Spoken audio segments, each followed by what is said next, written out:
شافعی رحمۃ اللہ علیہ کے نزدیک یا شافعی علماء کے نزدیک جو زیورات پہنے جاتے ہیں ان پر زکوٰۃ نہیں ہے. جو زمین یا کوئی اور پراپرٹی ہے جو استعمال میں نہیں ہے، کیا اس پر زکوٰۃ ہے؟ قرآن و حدیث کی روشنی میں وضاحت کیجیے. دیکھیے، جو زیور آدمی کے پاس ہیں اس پر، یعنی جو زیور پہننے کے ہوتے ہیں یا جو رکھے ہوئے ہوتے ہیں، اس میں علماء میں اختلاف ہے کہ پہننے کے زیوروں پر زکوٰۃ ہے یا نہیں ہے.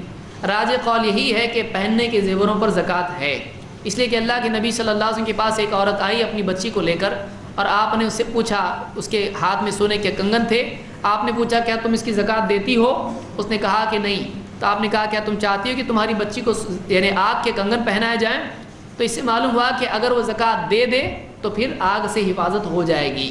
تو جو پہننے کے کنگن ہیں ان کی زکوٰۃ ہے، یہ راجح قول ہے.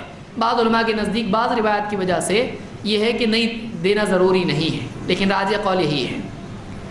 اسی طرح سے جو پراپرٹی زمین وغیرہ ہے، تو اس میں عمر رضی اللہ تعالیٰ کے قول کی بنیاد پر بعض علماء نے کہا کہ جو چیز تجارت کے لیے، سیل کے لیے رکھی جائے اس پر زکوٰۃ ہے. تو سیل کے لیے جو چیز رکھی جاتی ہے، چاہے وہ زمین ہو یا کوئی اور چیز ہو، جیسے تیر کی مثال اس میں تھی، تو آپ نے تیر والے سے کہا تم اس کی زکوٰۃ دیتے ہو کیا؟ تو جو سیلز کے لیے ہمارا سٹاک ہوتا ہے، سٹاک پہ زکوٰۃ ہے یا نہیں میں علماء کا اختلاف ہے. عام طور سے علماء اس طرف گئے ہیں کہ اس پر زکوٰۃ ہے، اور اسی روایت کو انہوں نے دلیل بنایا ہے. تو صحیح بات یہی ہے کہ اس پر زکوٰۃ ہے، اس پر زکوٰۃ ہے.